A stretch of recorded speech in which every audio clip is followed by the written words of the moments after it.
paso para entrar en el tema requiere del conocimiento por parte del alumnado de qué es una teoría. Una teoría simplemente la vamos a entender como un conjunto estructurado de ideas que se proponen con la finalidad de describir, explicar o entender un fenómeno del cual queremos tener más conocimiento. ¿Qué quiere decir esto? Aplicamos el razonamiento lógico a un problema en específico. Posteriormente, esa teoría, para que tenga carácter científico, requiere de 3 elementos, que es el razonamiento, la observación y la experiencia. Entonces, la observación y a través de ciertos procesos como la medición o la experiencia a lo largo del tiempo en la investigación de ese tema es lo que le va a brindar el carácter científico a esa teoría. Bueno, entonces, conociendo qué es una teoría científica, ahora sí entramos en qué es una teoría criminológica. Entonces, teoría criminológica vamos a entender que es el conjunto estructurado de ideas que han sido previamente comprobadas con la finalidad de explicar o de entender el fenómeno delictivo desde cualquiera de sus aristas, bien sea desde la víctima, el victimario, el sistema de control social o cualquier otro de los elementos que están en el contexto de la criminología. Asimismo, entonces tenemos que a lo largo de la historia han existido diversos investigadores que han intentado explicar el delito de muchas maneras. Entonces tenemos que la primera teoría que vamos a trabajar el día de hoy es la teoría positivista. La misma tuvo como precursores a Lombroso y a Garofalo. Investigadores estos que como su premisa principal para entender el delito era desde el punto de vista biológico. Ellos postulaban que en el individuo delincuente existían ciertas características físicas que lo hacían propenso a convertirse en un criminal. Por ejemplo, las medidas de su cráneo, lo prominente de su mentón, de sus pómulos, y más adelante fueron agregando otros tipos de características, como por ejemplo el hecho de tener tatuajes, de tener cicatrices muy marcadas, sobre todo en su rostro, etcétera, pero siempre eran enfocados a la parte física del delincuente. Posteriormente tenemos que empezamos a postular cierto tipo de teorías que se basaban no tanto en lo físico, sino en el contexto el contexto social del delincuente. Por ejemplo, tenemos la teoría de las actividades rutinarias propuesta por Cohen y Felson. Específicamente ellos trabajaron desde 1960 a 1980, pero su logro principal científico se emite en 1979, donde ellos plantean que existen ciertos elementos que confluyen en un tiempo y en un lugar específico que permiten al delincuente llevar a cabo pues, el delito. Este tipo de teorías plantea de que a veces son las mismas actividades del día a día del sujeto, de la víctima, las que lo vuelven propenso a sufrir o a ser víctima de un delito. En este mismo marco de esas teorías, nace también la teoría de la elección racional. Esta fue propuesta por Cornish y Clare en 1986. La misma viene a ampliar un poco el trabajo que venían realizando los investigadores de la teoría de las actividades rutinarias al agregar 3 elementos específicos para entender el porqué del delito. Primero, el delincuente estudia el beneficio que va a obtener a través de su acto delictivo. Sería el primer elemento. Segundo elemento, la elección de decidir si cometo o no cometo el delito es una elección totalmente racional, procesada por su sistema límbico y no es parte de algo fortuito.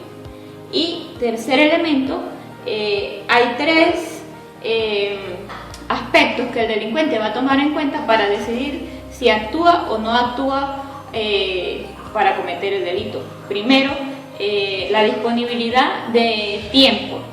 El tiempo tanto para cometer el delito como el tiempo para la huida, el tiempo de la planificación del delito, el elemento tiempo dentro del delito.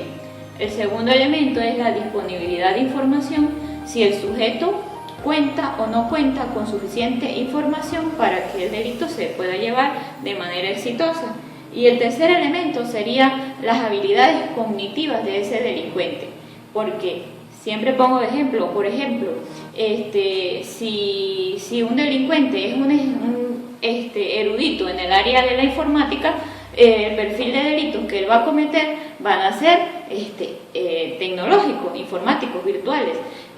Pero si, por ejemplo, la habilidad del delincuente es correr, emprender huida o obtener rápida habilidad manual para obtener un objeto o un bien, pues su delito va a ser, por ejemplo, el hurto de carteras en el metro, en cualquier lugar donde sea muy concurrida la población. Entonces, de acuerdo a las habilidades intelectuales, el coeficiente intelectual del delincuente es el que va a determinar en este caso qué tipo de delito es el que se va a cometer. Entonces podemos ver que esta teoría ya viene un poco más elaborada que la teoría de las actividades rutinarias. Entonces, a medida que va avanzando los años, la criminología va buscando maneras de explicar el delito desde diversos puntos de vista, que va complementando uno y otro elemento para lograr la explicación del porqué del delito. La siguiente teoría que vamos a trabajar es la teoría ecológica, también llamada teoría de la Escuela de Chicago, por el sitio donde se realizaban las investigaciones. Básicamente, esta teoría plantea que es el ambiente el que determina si se comete o no se comete un delito. Ejemplo, el investigador, el autor de esta teoría, realiza un experimento donde deja un automóvil en una zona costosa, adinerada de Estados Unidos, y lo deja durante una semana y no le ocurre absolutamente nada. Deja el mismo auto en las mismas condiciones en el Bronx y a los 10 minutos ya había sido totalmente desvalijado. Entonces, él quería ver cuál era la diferencia entre un lugar y el otro, el por qué había sido hurtadas las partes de un vehículo y del otro no. Entonces, el vehículo que estaba en la zona cara fue golpeado con piedras por el mismo investigador para ver si al verlo así, todo golpeado, ocurría algún cambio. Y sí, efectivamente, al golpearlo a los 10 minutos también fue desvalijado y hurtadas las piezas, igual como ocurrió con el vehículo que se dejó en el Bronx. Entonces, ¿qué ocurre? Resulta que el cerebro humano recibe un mensaje de cuando un sitio, un objeto o un lugar está en malas condiciones, recibe un mensaje directo que dice: aquí no hay quien se preocupe por esto, o este lugar o este objeto no le interesa a nadie. Entonces, al sentir ese mensaje, la persona que tiene propensión a la delincuencia, pues no tiene ningún tipo de temor a atacar, a delinquir. Esta teoría tiene un elemento muy importante que radica en el hecho de que las sociedades o la situación de la sociedad, al estar abandonadas las calles, con poca iluminación, con grafitis, con basura, cero vigilancia, pues va a incrementar el nivel del índice delictivo automáticamente, porque simple y llanamente el cerebro humano recibe ese mensaje de aquí no hay quien cuide esto y aquí no hay a quien le importe esto. Esta teoría también tiene otra aplicación muy interesante, que es en el área de las migraciones.